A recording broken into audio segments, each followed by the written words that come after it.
Hello everybody, this is Money Mom. Welcome back to the channel. Today I wanted to talk to you guys about, should I wipe out my savings to pay off debt? Let's get started and talk about it. The reason why I'm doing this video is it has been requested by a few of you, and you've asked me, Money Mom, if you had a debt right now, such as your air conditioner or buying a new car, would you take out all of your savings to pay off that debt? My answer is no, and I'm going to talk about that briefly.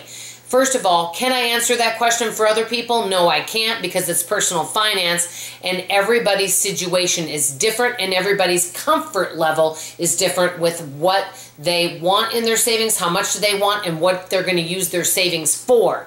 And there's so many different factors. I will say this, if someone has a credit card debt, and let's just say they want it gone, and I know what that does feel like, because when I started this channel, we were not debt-free. We still owed on our house for a little bit longer, and we paid that off, and then we had a car payment. Now, I did pretty much wipe out a lot of my savings to pay off debt, and I was left with less than $1,000 in my savings. I did not feel secure about that, and if I would have lost my job, I would have been up the creek without a paddle. So honestly, that would not have been a good situation. I think many people, if they're thinking about taking all their savings out to pay off debt, they could ask themselves these questions that may help them make that decision. Number one, do they own a home?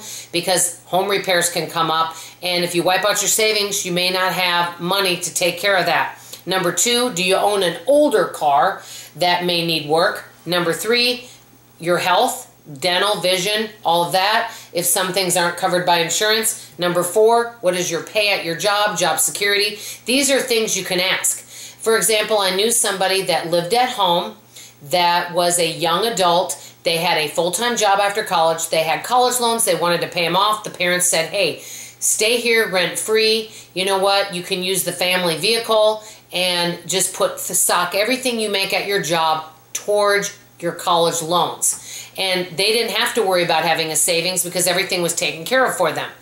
And if somebody lives in an apartment, for example, and maybe takes the bus to work, they won't have to worry about having as much of a savings. I think it depends on several factors depending on what your personal comfort level is with how much savings you want. For our family, I like having 1 year of bills and savings. I mostly keep money in my savings for loss of income. Reason why is you never know, and there's been times where things have happened where business can go up and down, your income can go up and down since I'm an independent contractor. So I want to be prepared that, hey, if there's a loss of income, I can go right to my bare bones budget.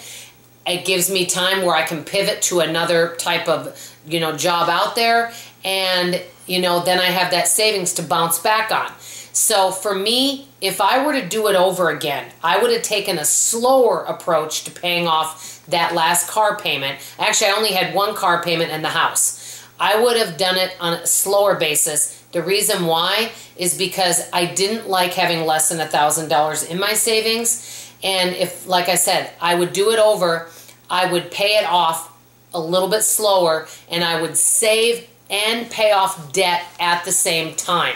Because yes, it's great to be debt-free. I think it's wonderful to not have debt. But if you don't have savings and an emergency happens, you're going to go back in debt again. And for me, when I had very little savings, I was feeling constantly anxious. Having a larger savings is a real blessing. And I'm going to give you one other example.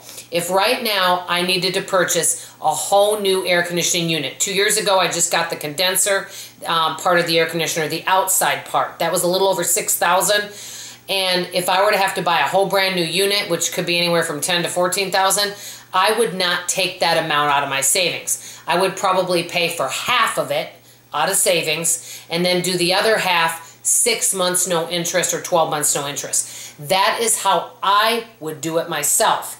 So everyone is different and everyone has to do what works for their personal situation. Let me know what you guys think of this topic. I think this could be a great discussion.